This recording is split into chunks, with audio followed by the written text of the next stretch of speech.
Welcome to Insights at the Edge, produced by Sounds True. My name's Tami Simon. I'm the founder of Sounds True, and I'd love to take a moment to introduce you to the Sounds True Foundation. The goal of the Sounds True Foundation is to provide access and eliminate financial barriers to transformational education and resources, such as teachings and trainings on mindfulness, emotional awareness, and self-compassion. If you'd like to learn more and join with us in our efforts, please visit SoundsTrueFoundation.org. In this episode of Insights at the Edge, my guest is Acharya Shunya. Acharya Shunya is a classically trained master of Ayurveda and an award-winning and internationally renowned spiritual teacher and scholar of Advaita, nondual wisdom in the Vedic tradition. She's the first female leader of a 2,000-year-old spiritual lineage, and she's dedicated her life to the dissemination of Vedic knowledge for the spiritual uplifting of all beings. With Sounds True, she's the author of the book Sovereign Self, Ayurvedic Lifestyle Wisdom, and a new book. It's called Roar Like a Goddess, Every Woman's Guide to Becoming Unapologetically Powerful, Prosperous, and Peaceful. I love learning from Acharya Shunya. One of the things I love is her teaching on enlightened vulnerability. That's the language that she uses to describe how we can be vulnerable, honest, forthcoming, real about exactly what's going on in our current situation, and we can embody an unlimited light at the same time. Acharya Shunya knows how to introduce us to the living, liberating force of the goddess. Take a listen. Shunya, you know I love talking with you, and I'm so grateful for this opportunity and this chance to specifically together roar like goddesses. What a welcome opportunity. Here at the very beginning, for people who are like, what does it mean? Acharya Shunya is the first female leader of a 2,000-year-old Vedic lineage. What's a Vedic lineage, and what does it mean to be a leader of such a lineage? I'm going to answer your question first. What does it mean to be a leader of this lineage?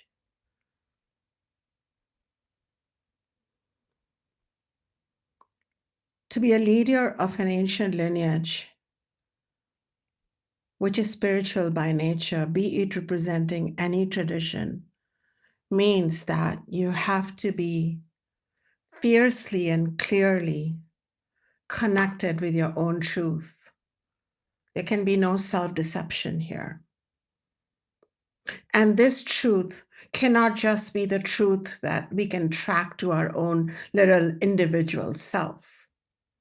This truth has to be and is always one with that divine everything. And in my case, I connect to it as divine feminine, as Ma, as mother, as the goddess. And as a leader of a spiritual tradition, it is understood that we are all trying to seek our spiritual identity, our spiritual purpose, our spiritual well-being. Well, then as a leader, I have to be in that state constantly. And I have to be really honest with myself. And I have to embody my vulnerability that comes from being a woman on a hostile planet, on a difficult planet at the least, or a confused planet on better days.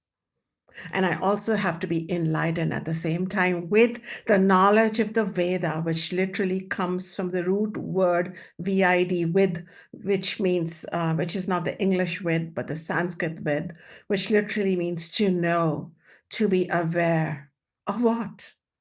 Of your greater truth, of your greater immensity, of your inherent connection with the divine dimension, where your impermanence and your fragility of your body mind is yet strengthened, nourished, and anchored by the invincibility, beauty, harmony, and power of that permanent self within you, which shares intimate relationship with the divine feminine.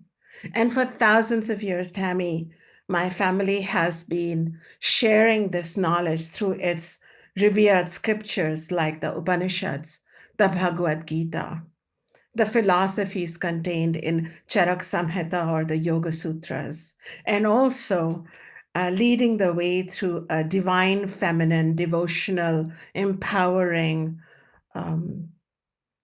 practice sourced in the divine feminine scriptures of India, such as the Devi Mahatmya. And I inherited all of this as the girl child born in the 1960s of India.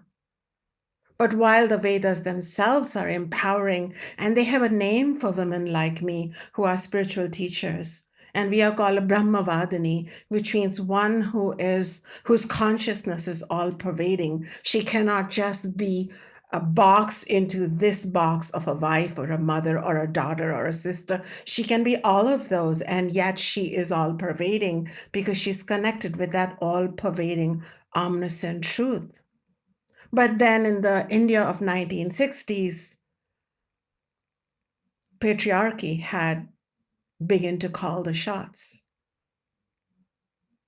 And so what it means to be a leader of this lineage in this 21st century is to call that out, to call a spade, to reclaim my power that I may have even unconsciously given away to it, and then roar like a goddess as a spiritual leader.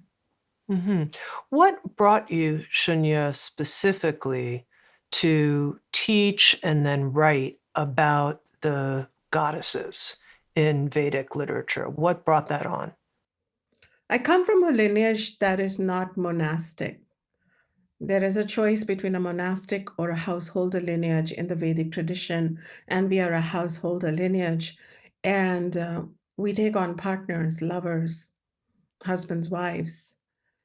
And once I too was married, but in an emotionally suffocating marriage. I was caught and trapped inside a disempowering story of this arranged marriage in India. And I found the courage to exit it, but the struggles did not end. No matter where I lived and who I encountered, old fashioned or contemporary, uh, like so many other modern, educated, accomplished women on our planet, I still had to face outer inequality and then worse, the inner challenges from subconsciously internalized self diminishing beliefs due to the misogyny doing a number on me somewhere when I was probably asleep, and it had made an impact on me. The positive news is that thanks to the Vedic wisdom that I had inherited and studied laboriously for years and years, and thanks to the goddess teachings, I did not remain trapped in those beliefs, Tami, at least just long enough to write this book, but not long enough to forget who I am. And a big part of my remembering who I am and what is my true power and why I should even write this book down the road goes to this divine storytelling tradition in India called Katha Vachan. And this tradition has died out in the urban cities, but it still lives in the villages or in the small towns. And I was from one such small town. And these stories are sacred stories. They often pertain to the Vedic goddesses and gods, whose legends reveal the goddesses to be leading bold, unapologetic, radically self respecting, self accepting, fearless, prosperous, sensual, self loving feminine lives. And these definitely are not ordinary stories, or at least I didn't have an ordinary encounter with them. They entered through my ears into my very being, and I churned and churned upon these stories until my entire life, my existence, my heart, my emotions, they became the story, and I became the heroine of those stories. And in just very simple words, the goddess who was asleep within me began stirring until she awakened within me in what I call a roar today. And today, I'm a kathavachak, a traditional teller of these awakening stories, a conveyor of the goddess's voice and her desire for us. And now, through my newest book, for which we are talking, Roar Like a Goddess, I really feel that I'm making these stories widely available, and whether my readers and listeners are um, identify with a male gender or a feminine gender, or someone who identifies with non-binary genders, well, the Vedas say that the goddess is within each one of us. They literally say that. There are verses and clarifications on that. And whenever people read, if they would read these stories or hear these stories, I know that she will awaken within them. I know that they will begin to feel empowered and begin to roar like a goddess and own their truth and own their dharma from within, because I was in that place in my life where I had no options. I'd really hit the bottom, but it was her stories that awakened me. And now I really believe that just like Durga awakened my righteous power, rage, and courage to face the darkness inside me and around me, it's going to help others too who are ready. Lakshmi, the goddess, she reminded me that I'm entitled to pleasure and prosperity. And love is a two-way street. I can't just keep giving. I must receive it too, like I do now from my present husband, Sanjay. And that too unapologetically, then that is going to happen to those who read or listen to these stories through my book. And then Saraswati, she showed me how to really discern between what is minor, what is not worthy of my energy, attention, and what is significant, what is important for my soul, such as writing this book or talking about it, and how to grow from my pain and trauma every single time. And I know that Saraswati will do the same through my writing and my teaching for this whole world. And that is why I wrote the book. And just really in short, I want to say she chose me to write the book because I was working on an academic book on psychology from the Vedas. And it was near completion. There was no reason to start another manuscript. But over a 9-day goddess festival, which lasts over 9 days and 9 nights, I was deep in her contemplation, Tami. And I was writing my book on psychology, and my fingers froze. And I felt this clarity that I had to open this new page. And in 4 months alone, I finished the first draft. And the book is about to come out, or it may have come out when people listen to this. And with barely any major changes, none at all, really. Just my editors helped me along. That's all. It's really the goddess's wish that has become this book. It sounds, Shunya, that something happened in you. You said the sleeping goddess awakened when you started engaging in the sacred art of storytelling, of telling the stories. Tell me what happened. Like, was it like something was lit inside you, it sounds like? It felt like something was lit inside me, but that flame was inward. It asked me to be silent for a bit. It asked me to disengage from the world of transactions and reactions and compulsions and conditioning.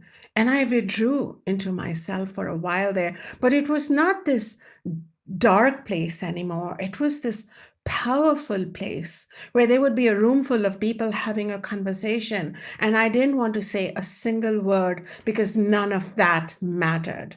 None of those conversations mattered. That paradigm was no longer applicable to me. And I could hear Saraswati and Durga and Lakshmi say to me something in like a few words, like my higher mind, my own self, connected with that divine feminine dimension of this universe, that invisible dimension, would say in one word what would quieten a million words. And that knowingness became the raw material with which the new Shunya was morphed and created and crafted. And I continue to lead a blessed life as a householder with dogs and a partner and a son and family. But there is this place that I can come back to that does not compromise, that does not fall for deceptions externally or internally, and that remains at the end of the day full of light and well being and power. Power to change my life, help the planet, be a friend to animals and trees. All that requires power. Power to pick myself up, dust off any debris that have collected through the passage through a uncomfortable existence, and new again, new again. Now, Shunya, I want to get into some depth and explore these three faces of the goddess, Durga, Lakshmi, and Saraswati, that you write about in Roar Like a Goddess. But before we do that, I want to address that listener who's like, God, this is a bunch of mythological, dare I say, outdated. I don't want to be rude here, but I think sometimes when people think about the Hindu goddesses, they think this came from a different time, a different mythologically based culture. Is this really going to be helpful and relevant to me? How would you address that concern? It's a valid concern. At the same time, it's worthwhile to consider my response. Mythology is not connected to history. It's connected to a more eternal dimension. And Hindu mythology is really wise, intuitive, and based upon human psyche. And it forwards eternal characters. And there is a triangle of characters in Hindu mythology.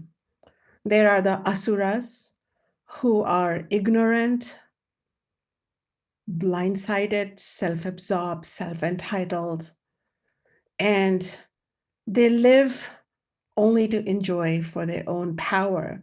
For them, power is a tool to only benefit themselves, and they would not hesitate to hurt another to protect their power. So their power is a source of their strength, but it's an ugly power. And we all still meet such people in our lives. Like I said, these characters are eternal. You and I and all of us have asuras in our life walking around, stabbing us in the back, gossiping about us, blocking our promotion, spreading negative lies about us. Why? Because they're trying to hold on to some version of power, which is really based on ignorance, spiritual ignorance. Then there are the devas, and the word devas comes from the Sanskrit root word div, which means light. These are the light bearers. These are people who enjoy power, but they share power. They go about cultivating power, but with ethical means. They rejoice for you if you have power, and they feel inspired by your accomplishment to achieve more instead of trying to pull you down. And gosh, each one of us really depends on those one or two devas in our life. And we want to cultivate more of those people. And in today's spiritual vocabulary, there are the toxic people, and then there are those emotionally healthy, viable relationships that we want to cultivate. And then there is the third character.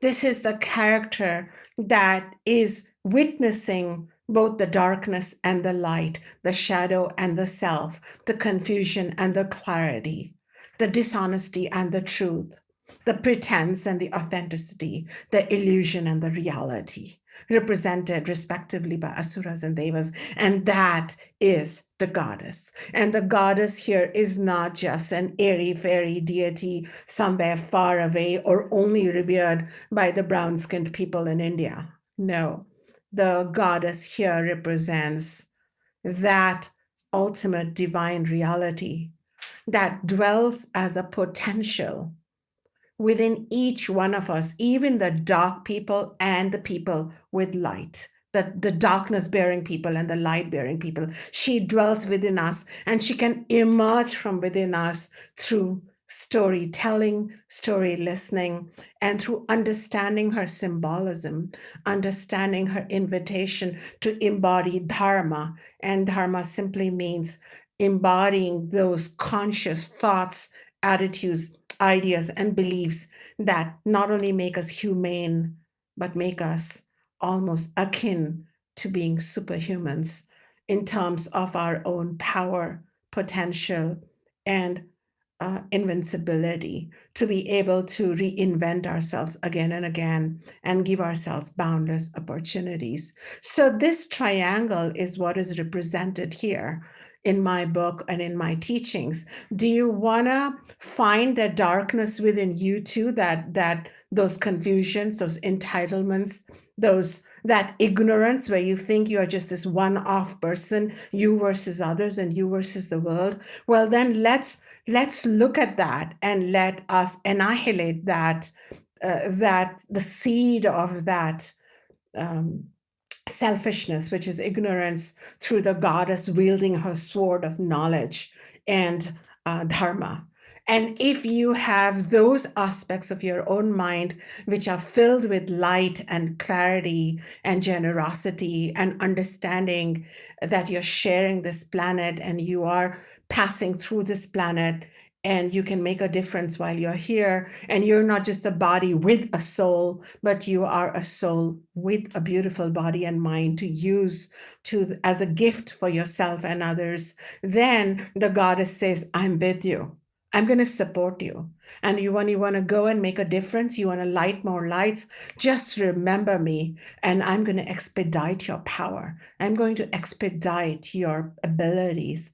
I'm going to take away your sorrows while you are doing this work. So the goddess is that anchor within us. She's that neutral, transcendental, awakened being within us that we cannot know through our mind. But that's why we use mythology and tales and chanting and storytelling to evoke that presence within us, who can then help us fight our own darkness, or rather understand it, bring more light to it, alleviate it, and sometimes even comfort it, and come more and more into our own blossomed, awakened consciousness as light bearers and as light unto itself. Mm-hmm. So, Shunya, when I think of the goddess as a force within each of us, I can relate to that really easily. When I think of the goddess as a force outside of me, that's like showing up in a story and educating me as an external being that has X number of arms and whatever, that's when I think, oh, this is like symbolism, mythology. How do you suggest people relate to this goddess energy, not just within them, but the idea of like a goddess appeared? I mean, has that happened in your life? Like a physical darshan of a goddess with 4 arms. Yeah, something like that. I'm that goddess now with 4 arms. My 4 arms represent my multiplied, exponentialized abilities, my truth, my becoming a true teller, my not being diffident anymore, my leading the life script that I want to lead, my not ever giving up on myself, my future self, my desire to help the world and my ability to help the world. These are all goddess-like qualities. I think this is where people have to make a leap, where they want to live in a world that is rich with mystical symbolism. All these goddesses with their multiple arms, them riding lions or swans, all of this is symbolic. Sometimes if you tell someone, hey, you can ride a lion, it doesn't make sense. But when you understand that that lion represents a force, that lion represents a majestic being, and when you are told that you're not under it, but you're riding it, then you can ride it to work. You can ride it to have that conversation with your in-laws that you were afraid to have. You can ask, you can share an opinion, you can make a difference because you know that you are Durga now and you are riding that lion. And I think, Tami, once upon a time, um, Hinduism and the tradition of the Veda that comes even before Hinduism was very explicit that these deities or these configurations of gods and goddesses is not the ultimate reality. The ultimate reality is formless consciousness, awareness, and it dwells within you too. But these are just tools to access that greater dimension that's hiding within you too. This symbolism is going to then become part of your internalized learning. And I tell you, when I was 8 or 9 years old and I was being bothered by a bully at school, she'd wait for me in the corridor. I dread to go to school. I just I used to walk to school back then, and I just imagined myself like a little Durga with beautiful clothes and everything that I'd seen in my culture. And I imagined riding a lion. And every step I took, I felt like there was this big thud of the lion carrying this little 9-year-old goddess to school. And I met that bully. And for the first time, I looked her in the eye just because I remembered I was on top of that lion, not below it. And you know what? She couldn't meet my eye. I didn't have to say anything to her because when you know inside yourself that you are an empowered being, because you're riding the lion in slang, then everybody knows it. It's the silent announcement that I know who I am. And this is where symbolism helps you. And it's really worth exploring because it's timeless. And I have been teaching these teachings for almost 2 decades to people worldwide who are not practicing Hindus, who have never been to India, who don't understand Sanskrit. But what do they understand is this eternal language that I have fear within me, I have doubt within me, I have self-abandon within me, and these are the demons that my inner goddess is going to annihilate. I have creativity within me. I have abilities within me of an emotional, psychological nature that the goddess will help promote. So we begin leading a much more whole, balanced, and self affirming life as a result of these same old teachings that are ever new in every era. Now, Shunya, you've mentioned Durga a couple of times, and in your new book, Roar Like a Goddess, you have a first section on Durga, the goddess, and then you introduce us to Lakshmi, and then finally to Saraswati, these three major goddesses. And I wonder if here, as part of the conversation, you can introduce our listeners to each one of these archetypal figures within us. You ready for this, Shunya? By actually taking a moment and embodying the goddess and speaking from her experience. So maybe we could start with Durga and introduce yourself as Durga to the listeners. I'm always ready for this. Thank you for asking. I am Durga.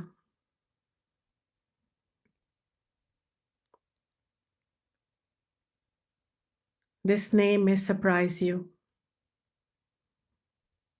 Actually, I have no name. A long time ago, some beings who lived on the banks of River Saraswati discovered me inside their heart. At that time, their heart was full of fear of each other, fear of circumstances, fear of death, fear of existence itself. But when they discovered me as their own higher self, they found that all doors opened within them. The fear dissipated. They could see that all of existence is not orchestrating to hurt them, but to support them, to help them grow from it, change in the right direction with it. In fact, I showed them how they are not to fear the world, but to play in the world and to be established in the power that I represent to them. I told them that when you are feeling powerless, remember me. When you've given away your power, if you've never had power to begin with, if you're afraid of another's power over you, if you are misusing power, if you are afraid of your own power, if you don't know how to use power as a force of good, if you don't have courage to stand up for your power, if you need strength to recover from loss of power, which is then becoming disease within you, if you are afraid, period, if you are needing to learn to say no and mean to say yes, but are afraid to say your yes, if you're low on power in any area, then remember me, because I dwell within you. I am your own hidden ability. These seers chose to call me as a goddess. They saw me as a mother, because a mother helps a child learn to be powerful with their first few steps. But I am that truth, which may be known by any name. I am ultimately formless, beyond gender, beyond name, beyond culture. No religion can hold me, but your heart can hold me. You can remember me simply by this one sound. Dum, dum, dum. As I say this sound to you, I give you my name, Dum, which is then Durga.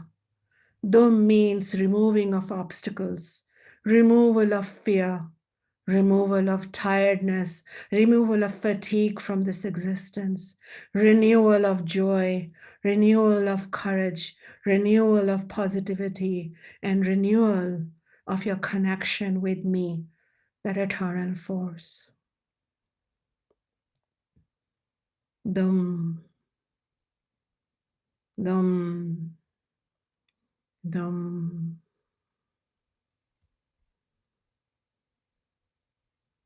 Understand that you have not been born to be small. If I am your mother and you my child, then your smallness pains me. I am here to show you the role of power, the importance of anger, the value of boundaries, and even the significance of battles fought for dharma, to lead empowered and divine lives. When you start walking the path I shall open within you, when I unlock the obstacles within you, then you shall call yourself Durga, deep within, because Durga means the invincible one.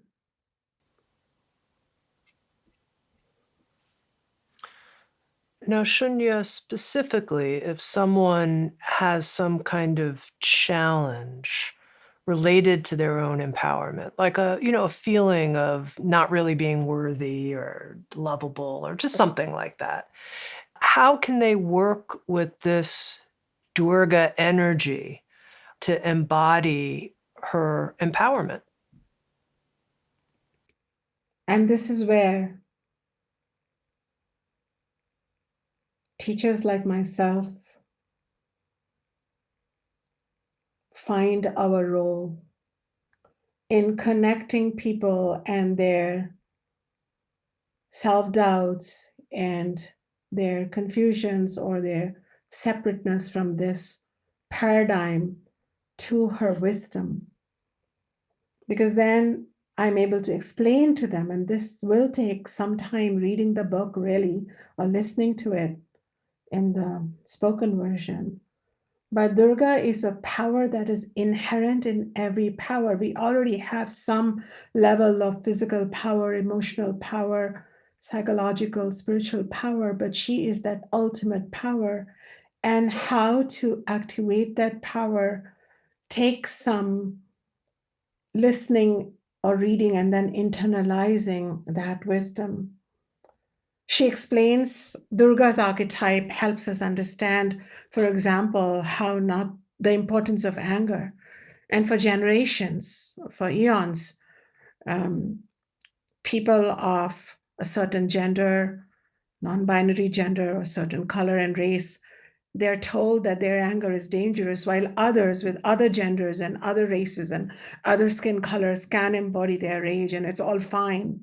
But rage is a divine emotion that Durga wants us to access. And she teaches us, and through her, I teach in my book about 3 kinds of rage. One is that unconscious rage, which makes us sick and entitled and unhappy. And sure, we need to be aware of it and root it out. But then there is conscious rage too, and it is connected to the dharmic desire to correct personal situations, and it is healthy, it is safe, it protects us from violations of physical, mental, emotional, sexual, racial nature. When this anger comes up, which is conscious, which is connected to Durga, it doesn't stay and linger and make us sick and nauseated. In fact, it shows up, it informs us, and then it fades away, but it leaves us more clear. It makes our perception permanently more in tune with reality, rather than telling ourselves stories that this doesn't matter and we can put up with disrespect, or we can put up with being invisible, or we're okay and we'll just give somebody umpteen amounts of chances. This anger is not vindictive, but it's correctional. And these kind of teachings I provide. And then when we learn to have conscious anger, which I do, and I have used this anger, I use it every day. And I'm done with being that false beatific teacher who never is angry and is always talking about peace, peace, peace, nonviolence, nonviolence, nonviolence. All these things have their role. I'm all about peace. But in a given day, in my human life, there is time to be consciously angry, sometimes even with my own self, or sometimes with a company that is surrounding me, sometimes with, situations that I've walked into, because then this conscious anger will prevent me from doing it again. And finally, it leads to superconscious anger, which is often global correctional movements, missions to restore dharma and equality and well-being. And I feel like I wrote Roar Like a Goddess from superconscious anger. I'm not just angry because my arranged marriage was suffocating, or it fell apart, or somebody said this to me, or they did that to me. I'm angry with the sheer ignorance with which we cannot extend a hand of friendship and equality to all genders, to all people of with who deserve choice and respect and above all, safety on our shared planet. So these kind of teachings accompany the energy. The teachings without the energy, they're just teachings. And the energy without the teachings then is just riding on blind faith. But together, my work, my mission is to connect with the mystical element of the goddess, but then don't just leave her out there in the mystical cosmos doing things for us in an invisible way. We get to be goddesses in our own life, saying a firm no to the to the to those elements of our own mind which are pulling us down, and saying a hey yes to those elements of our own psyche, our life, our situations, which are taking us forward in the evolution of consciousness. You know, Shunya, as you introduced us to Durga, I thought it was so interesting that you emphasized that actually she doesn't have a name underneath it, that there's a sort of pure energy underneath Durga even before she comes into this form on a lion. Can you explain that to me, that connection with the pure energy? This is the core teaching of the Veda, that divinity, that ultimate truth, the satyasya satyam, the truth of truths, cannot be limited to any box or any form, human, animal, plant, or tree. And this is that non-dual truth that the Upanishads and the Gita talk about. And then we humans are given this privilege and this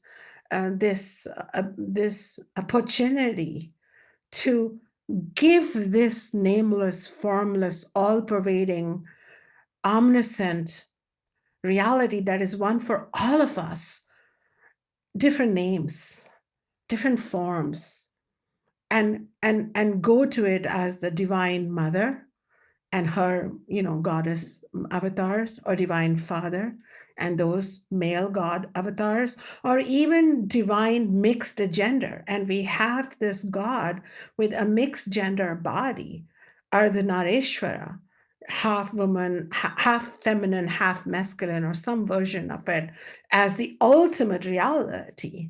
So there was this expansion of divinity where there are like 84 million gods and goddesses in Hinduism, and people who don't understand that tradition say, oh, they couldn't get it, like they couldn't put their mind together to figure out who's their deity. But if you go into the tradition and the scriptures, it says, well, who should we include as divine and who should we exclude? And there are these beautiful verses on the Divine Mother where they're very, glorifying her, to say, oh, Mother, you are peace and you are beauty and you are our mother. And then in that same hymn, we hear the rishis say, and you are the shadow that causes me suffering. And you are the thirst, those desires that never get quenched. And you are that illusion in which I am lost. So this is a very non-dual perspective of not just keeping the goddess for the holy, but if she's part of a wholeness, then she includes even that morbid aspects of ourself. And that is why the goddess is there for the asuras and the devas, for all of us to come into greater wholeness, greater understanding, and a greater divine reality. Now, I mentioned that in Roar Like a Goddess, you take us deep into three goddess figures, and we've very briefly explored Durga.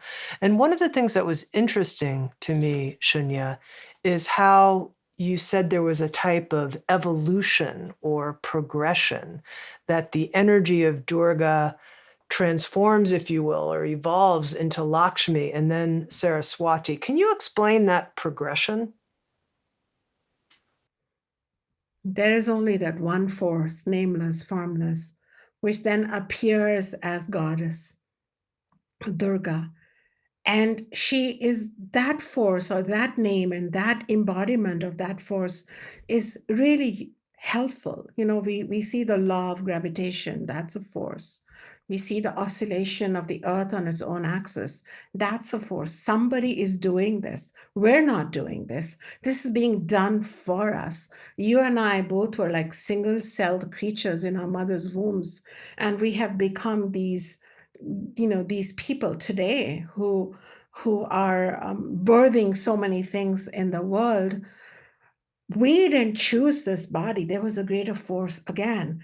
And that divine nurturing force that makes us come face to face with our own power, it gives us courage, it gives us strength, and it helps us deal with the initial discomfort that existence imposes upon all of its own creatures. It's not like the creatures are separate from existence, but existence imposes upon itself.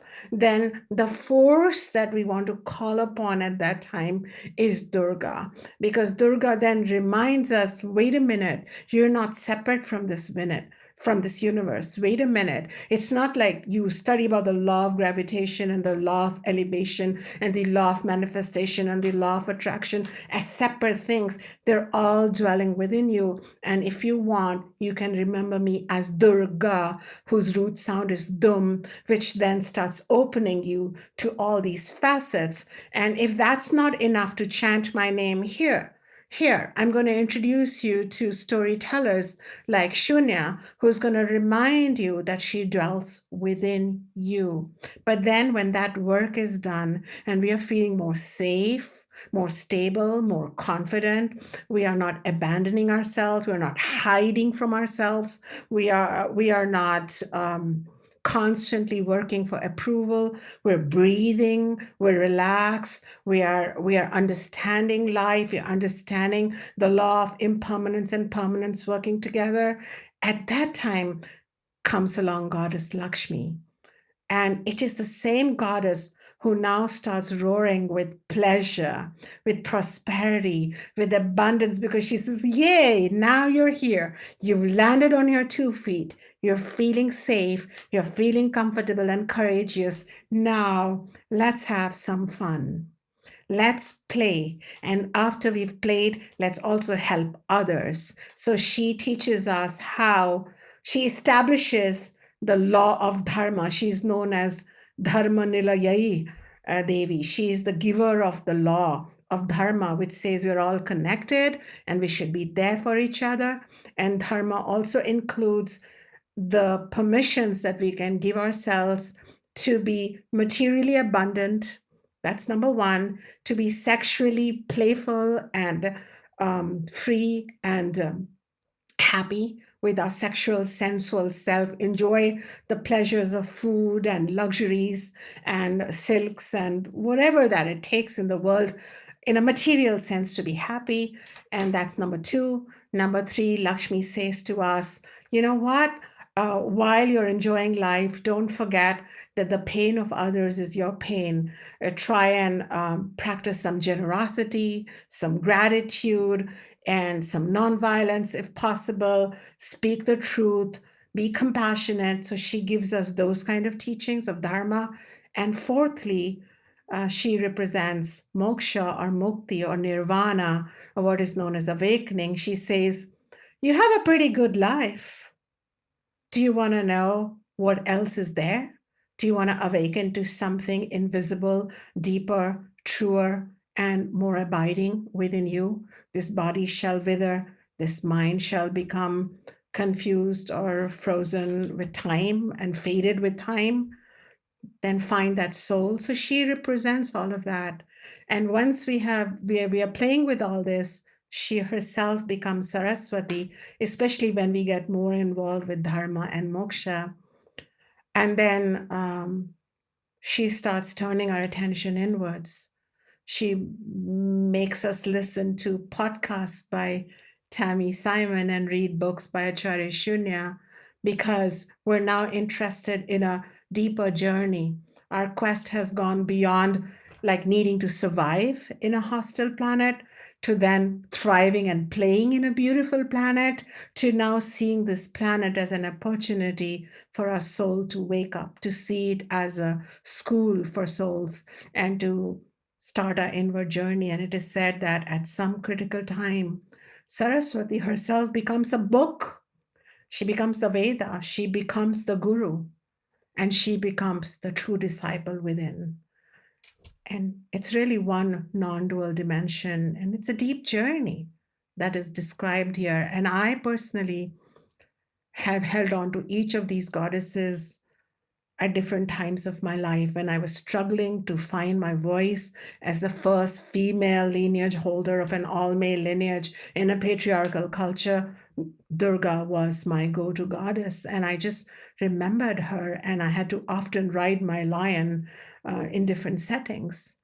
And then as I found my new partner, started my school, wrote my books, enjoyed my life, then I looked at my own life and I looked at Durga symbolism, and I wanted to make sure that I'm not spiritually bypassing by being all about the higher two goals. I wanted to make sure I'm materially stable also, and I am enjoying my life as a sexual, sensual being, and I bring this balance into my teachings. And in this final era of my life, I feel that Saraswati has been very kind to me from the beginning to ensure that I was born in an amazing family. But then all that I teach has become a living truth within me thanks to her blessings. And my books are really her call to the whole world to wake up to who they truly are. As you write about the impact and energy of Saraswati, you describe the energy as the experience of a river of light. And I loved that phrase and the feeling for me that comes with it. Can you explain that, river of light? She's also described as a river in the Vedas, and there is a river Saraswati. In fact, the Indian civilization is known as the Saraswati River civilization because the Vedas were written on her banks. And she is that flow within us, an uninterrupted flow, just like a river is uninterrupted. And no matter what boulders and obstacles come in her way, she carries every particle of herself forward until she merges into the ocean of supreme consciousness. And within us, we have these three forces in our mind, which are known as Rajas, Tamas, and Sattva. Sattva from Saraswati. Rajas is the kind of force which is the more asuric dark force, and it distracts us in the world, and we are never enough, and we never have enough, and we're always proving ourselves. And especially if we are someone whose gender, whose identity is a question mark, then we are restless, and we over explain and over persuade and over serenade the world. There's the other force, tamas, which is a very heavy force, like the dense soil in which you can sink in the river. So, and that tamas is like where we are so much in self-denial and so estranged from our true being and our true light that we become paralyzed, frozen.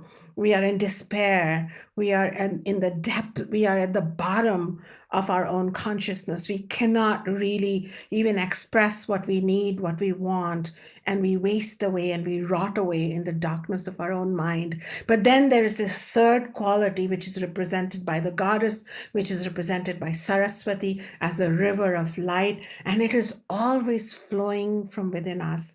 And this river of light is nirmala, it is ever pure. What it means is we don't have to earn this purity through religion or dogma or following rules. It is within us. We'll make mistakes, we'll be silly and foolish, but we will again become new again. That purity is a psychological purity more than a physical purity. And it is full of, it is prakashmaya. Prakashmaya means it is nothing but pure light. And what happens in that light? We see everything. We perceive the truth that I'm not just this human being struggling in a small story that has a beginning and an end, but I am this eternal consciousness that has got a human story and human endowments to write the story I want. and or maybe erase it and start a new one. And Saraswati, in that light, everything becomes blessed. And the two most big benefits of Saraswati is, one is known as anamayam, or health and well-being, emotional health, physical health, psychological health. You just feel so good and you experience well-being. You wake up in the morning and you go, hello, sun. You greet the moon and you go, hey there, we're sharing this universe and in this story. Thank you for being there. And who am I? Oh, I'm Saraswati. I am this flowing one. And finally, you experience sukha or happiness because of this light within you, no matter how dark it is outside, and no matter what darkness people project on you, what shame, what blame, what stains are projected towards you in the world, which is said to be Divine Mother herself's incarnation. All that is coming to you so that you can discover your inner light. And once you turn on that inner light, which is flowing uninterrupted like a river within you, then nothing can ever come in your way, really. And that's how I feel nowadays. These are not just words. I'm a regular human being, and regular things happen and erupt in my life too. But this river of light within me that comes forward through Saraswati's symbolism, mythology, unpacking the meaning of her archetypes, her invitation to lead that life and turn on your inner light, well, it's changed everything. And I find myself new again. Mm-hmm. You know, Shunya, it's interesting having this conversation with you about the goddesses, because what I notice is that you're, through your own experience, inviting us into their energy, inviting us into these forces being known inside of us. And I wonder if you can share a bit about what the impact you hope will come from both the book and the audiobook and your teaching at this time on the goddesses. I'm really hoping that through the spiritual knowledge that I provide through my teachings, through my book, through my audiobook, people of every gender will awaken and liberate themselves. They will liberate themselves, holding on to that archetype in their mind from stereotypical expectations, from any invisible subconscious conditioning that has occurred to them in a planet that is burdened with divisiveness and power games between genders and races and colors. And hopefully the readers can begin trusting themselves and learn to roar against their own habits of conformity and or self-diminishing beliefs that they have become accustomed to over time, or their society has told them that it's okay to do that. So it's a time for people worldwide, especially if you're someone who has been treated as a second-class citizen, to now look inward and roar with a bold, goddess-like self-recognition. And you asked why it is important at this time to write this book. And I feel that what I found was, I thought that when I leave India, I will not encounter patriarchy, but I encountered it in so many ways. And at the heart of patriarchy is a duality between power and weakness. And the female body or the queer body or the transgender body or the gender expansive bodies or a different colored body, or disabled and challenged bodies, or even younger bodies or children bodies, all these bodies are designated as weak, And especially if you've been a woman, then so many religions have seen a female body and female genitals as as an impediment to enlightenment of the males on the planet at the same time. And these bodies not only populate the planet to seduce them, but they even enter their imagination to impede them from their higher goals.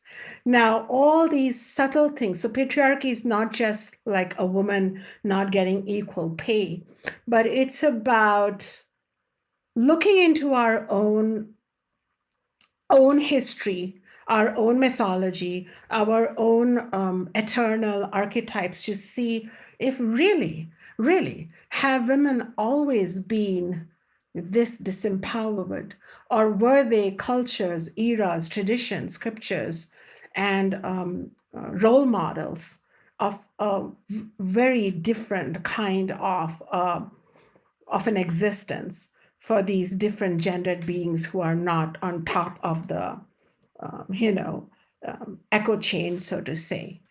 So I felt like, in my own way, because I represent this tradition, because these goddesses helped me wake up, not with bitterness or anger or some radical rebellion that is now forever making me kind of sarcastic or something like that, but just in a very gentle kind of way. I've owned my power. The roar is not just the roar of anger, but the roar of self-recognition, the roar of self-esteem, the roar of pleasure, and the roar of prosperity and abundance, and the roar that I got it and I don't have to play by those rules. And the very recognition that I have an option is huge. And I exercise that option. And hopefully my readers will do the same. I've been speaking with Acharya Shunya. She's written a beautiful, empowering new book. It's called Roar Like a Goddess, Every Woman's Guide to Becoming Unapologetically Powerful, Prosperous, and Peaceful. There's also a wonderful audio book of Roar Like a Goddess, in which Shunya shares spontaneous chants and teachings along with each one of the goddess teachings. Shunya, I always love talking with you. You lift me up and turn the lights on inside. Thank you so very, very much. Thank you. Sounds true. Waking up the world. Thanks for being with us. Thanks for listening to Insights at the Edge. You can read a full transcript of today's interview at resources.soundstrue.com/podcast. That's resources.soundstrue.com/podcast. If you're interested, hit the subscribe button in your podcast app. And if you feel inspired, head to iTunes and leave Insights at the Edge a review. I absolutely love getting your feedback and being connected. Sounds true. Waking up the world.